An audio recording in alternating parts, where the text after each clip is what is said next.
Hello दोस्तों, स्वागत है आप सभी का हमारे चैनल शशि आर्ट एजुकेशन में। मैं हूं आपके साथ शशि। तो चलिए आज फिर से लेकर आए हैं कलागत तत्व के अगला भाग। तो चलिए शुरू करते हैं। आज का पहला प्रश्न है, पेस्टल रंगों के चित्रों को अस्थायी करने के लिए स्प्रे किए जाने वाले घोल को क्या कहते हैं? पेस्टल रंगों के चित्रों को अस्थायी करने के लिए स्प्रे किए जाने वाले घोल को क्या कहते हैं? तो उसे कहते हैं फिक्सेटिव। क्या कहते हैं? फिक्सेटिव। ठीक है। क्या कहते हैं? पेस्टल रंगों के चित्रों को अस्थायी करने के लिए स्प्रे किए जाने वाले घोल को हम क्या कहते हैं? फिक्सेटिव। ठीक है। फिक्सेटिव का घोल होता है जिसे स्प्रे कर देने पर जो है चित्र सुरक्षित हो जाता है और वो पेस्टल रंग झड़ते नहीं है। ठीक है, इसलिए इसका प्रयोग किया जाता है। चलिए अगला प्रश्न है, तारपीन का तेल किससे प्राप्त किया जाता है? तो तारपीन का तेल किससे प्राप्त किया जाता है? तो आप सभी बताइए किससे प्रयोग किया जाता है? तारपीन का तेल किससे प्राप्त किया जाता है? तो चीड़ के पेड़ से। ठीक है, चीड़ के पेड़ से तारपीन का तेल प्राप्त किया जाता है और चीड़ की लकड़ी जो है सबसे हल्की होती है और इसी चीड़ की लकड़ी से जो है कैनवास का फ्रेम बनता है। ठीक है, आप सभी ध्यान रखिएगा। तारपीन का तेल किससे प्राप्त किया जाता है? तो चीड़ के पेड़ से। चीड़ के पेड़ से तारपीन का तेल प्राप्त किया जाता है। ठीक है, और चीड़ की लकड़ी से कैनवास का फ्रेम बनता है। ठीक है, ध्यान रखिएगा। चलिए अगला प्रश्न है, पूर्ण अंधकार में हरी पट्टी पर, पूर्ण अंधकार में यानी कि पूरा अंधेरा होने पर हरी पट्टी पर लाल प्रकाश डालने पर वह कैसी दिखाई देगी? तो हरी पट्टी पर लाल प्रकाश डालने पर वह कैसी दिखाई देगी? तो वह काली दिखाई देगी। ठीक है, हरे कलर में अगर लाल कलर मिलाएंगे तो भी वो काले रंग दिखाई देगी। और पूर्ण अंधकार में यानी अंधेरा में जब भी किसी हरी पट्टी पर या हरे रंग की पट्टी पर लाल प्रकाश डालने पर वह किस प्रकार दिखाएगी? तो वह काली दिखाई देगी। ठीक है, तो पूर्ण अंधकार में हरी पट्टी पर लाल प्रकाश डालने पर वह कैसे दिखाई देगी? वह दिखाई देगी काली। कैसे दिखाई देगी? हरे रंग पर अगर लाल रंग का प्रकाश डालते हैं तो वह काली दिखाई देगी। ठीक है, या हरा रंग और लाल रंग को मिलाएंगे तो कौन सा कलर बनेगा? काली रंगत उसकी बनेगी। ठीक है, चलिए अगला प्रश्न है, जल रंग की वास्तुशैली का प्रमुख चित्रकार कौन था? जल रंग की वास्तुशैली का प्रमुख चित्रकार कौन था? तो कौन थे? अब्दुल रहमान चुगतई। जल रंग की वास्तुशैली का प्रमुख चित्रकार कौन था? तो अब्दुल रहमान चुगतई। ठीक है, क्योंकि बंगाल शैली में अवनींद्रनाथ के जो है शिष्यों में अब्दुल रहमान चुगतई थे। ठीक है, तो और बाकी लोग जो है ये सब नहीं थे।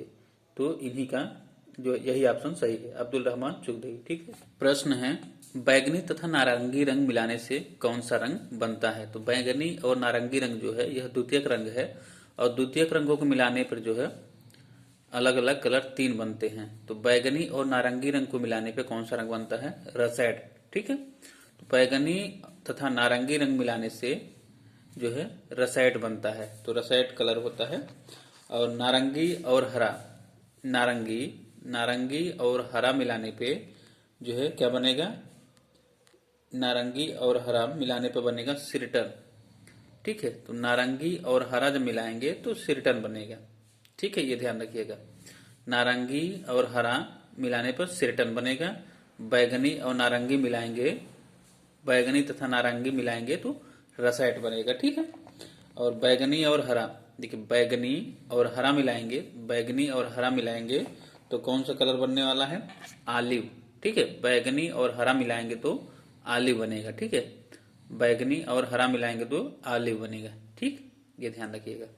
चलिए अगले प्रश्न पे आते हैं, पीले तथा नीले रंग के बिंदुओं को पास पास रखने पर दूर से दिखाई देता है, कौन सा रंग दिखाई देगा? पीले तथा नीले, पीला और नीला रंग जो है अगर पास पास रखते हैं अथवा पीले और नीले कलर को मिलाने पर जो रंग बनता है वही जो है पास रखने पर उसका मिक्स प्रतीत होता दिखाई देता है। ठीक है, तो पीला और नीला रंग को मिलाएंगे तो कौन सा रंग बनने वाला है? हरा रंग बनता है। ठीक है, पीला और नीला मिलाएंगे तो हरा रंग बनता है।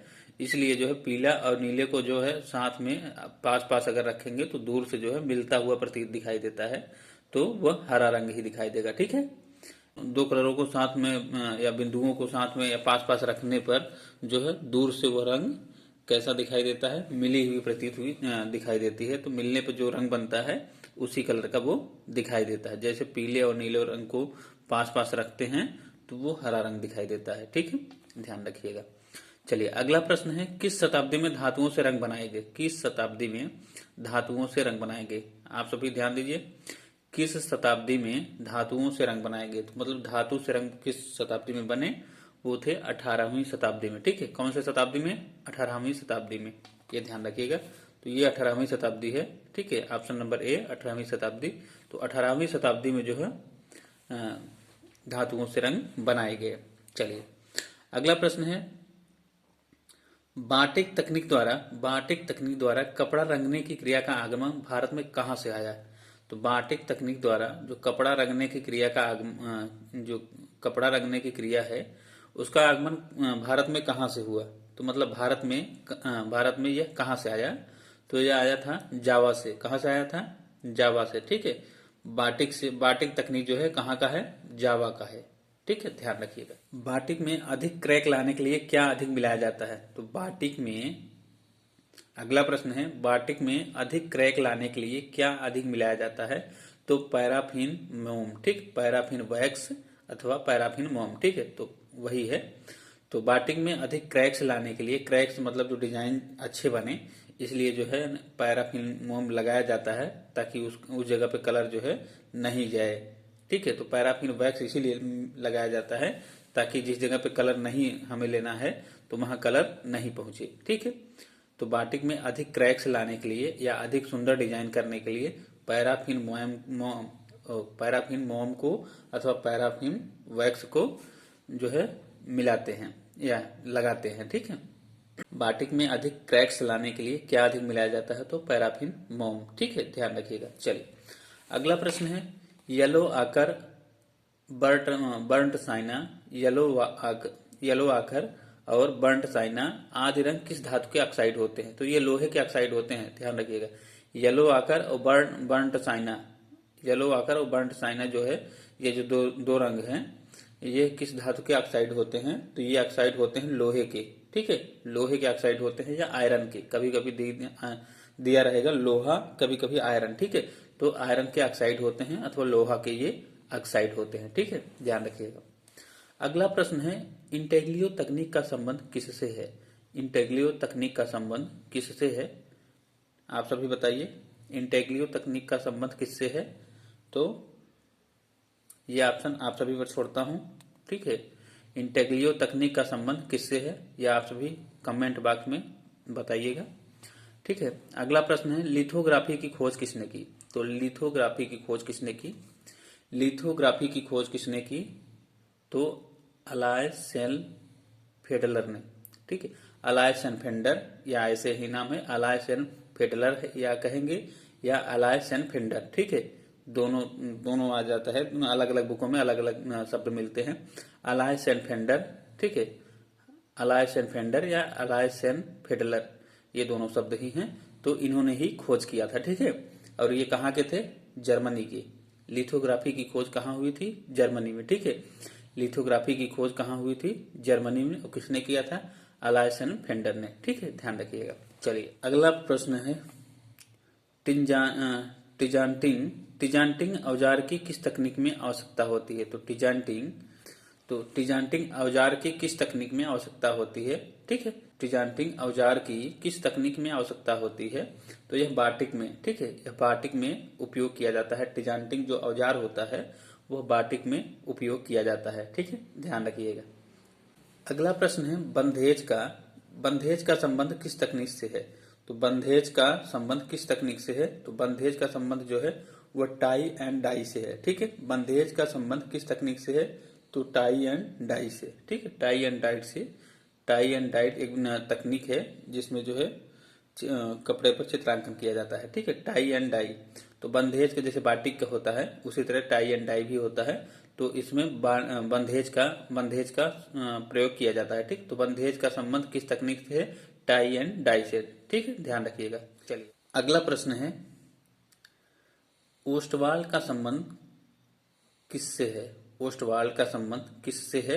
तो वर्ण चक्र से। ठीक है, ओस्टवाल का संबंध किससे है? वर्ण चक्र से। ध्यान रखिएगा, ओस्टवाल ने ही जो है वर्ण चक्र प्रस्तुत किया था। ठीक है, 8 रंगों का वर्णचक्र प्रस्तुत किया था। ठीक है, 8 रंगों का अथवा 4 रंगों का, 4 रंगों का अथवा 8 रंगों का, ऐसे हो सकता है। 4 का भी था, या फिर ना ऑप्शन दे देता है कि कितने कितने कलरों को रखा है, तो 4 से जिसमें भाग चला जाए वो सभी। ठीक है, जैसे 4, 8, 12, 16, 20, 24 इस तरीके से। तो अगर 4 का जिसमें भाग चला जा रहा है तो वो ओस्टवाल का जो है रंगत चक्र में संबंध रखता है, ये ध्यान रखना है। ठीक है, तो ओस्टवाल का संबंध किससे है? वर्ण चक्र से। चलिए, प्रश्न है एनकास्टिक पद्धति का संबंध किससे है? तो एनकास्टिक पद्धति का जो संबंध है वो किससे है? एनकास्टिक पद्धति का संबंध किससे है? आप सभी बताएं, एनकास्टिक पद्धति का संबंध किससे है? तो चित्र की तकनीक से है। ठीक है, एनकास्टिक पद्धति का जो है किससे है? तो यह चित्र की जो है तकनीक है। ठीक है, एनकास्टिक जो पद्धति है वो चित्रांकन करने की तकनीक है। ठीक है, चित्र की या चित्र बनाने की तकनीक है। ठीक है, एनकास्टिक पद्धति क्या है? तो चित्रण करने की तकनीक है। ठीक है, ध्यान रखिएगा, ऑप्शन बी। चलिए, अगला प्रश्न है ऑलिव रंगत किन रंगों को मिलाने से बनती है? तो ऑलिव रंगत किन रंगों को मिलाने से बनती है? हमने आपको बताया ऑलिव रंगत जो है किन रंगों को मिलाने से बनती है? बैगनी और हरा रंग। ठीक है, तो बैगनी और हरा रंग मिलाने से बनती है। ठीक है, ऑलिव रंग, ऑलिव जो होता है यह तृतीयक रंग होता है। ठीक है, ऑलिव रंग जो है किन रंगों को मिलाने से बनता है? तो हरा तथा बैगनी रंगों से। ठीक है, हरा तथा बैगनी रंगों से मिलकर बनता है। ठीक है, तो ऑलिव रंगत किन रंगों को मिलाने से बनती है?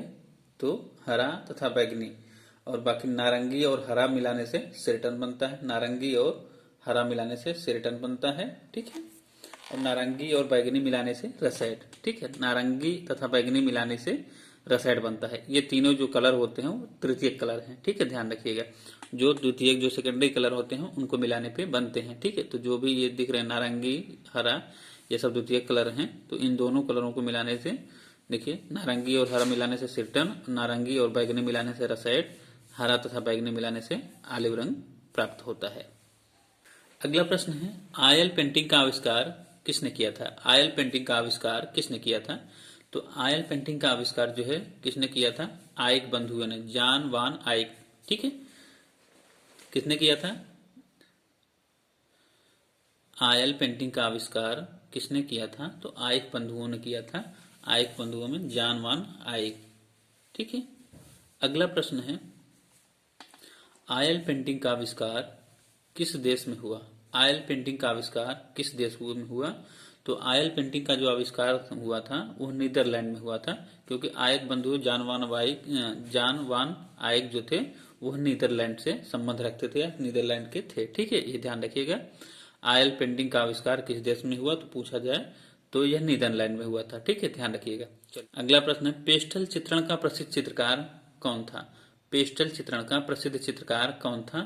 तो पेस्टल चित्रण का प्रसिद्ध चित्रकार था देगा। ठीक है, तो पेस्टल चित्रण का प्रसिद्ध चित्रकार कौन था? तो एडवर्ड देगा था। ठीक है, पेस्टल चित्रण का प्रसिद्ध चित्रकार कौन था?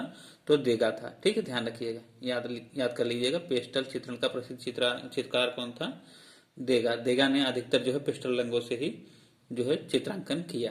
ठीक है, अगला प्रश्न है लंबाई और चौड़ाई में फैले अंतराल को क्या कहते हैं? तो लंबाई और चौड़ाई में फैले अंतराल को क्या कहते हैं? तो क्या कहा जाता है? लंबाई और चौड़ाई में, जैसे कैनवास जो होता है वो लंबाई और चौड़ाई में होता है, तो उसे हम क्या कहेंगे? द्विआयामी तल। ठीक है, द्विआयामी। ठीक है, ध्यान रखिएगा, लंबाई और चौड़ाई जो है तो द्विआयामी होता है।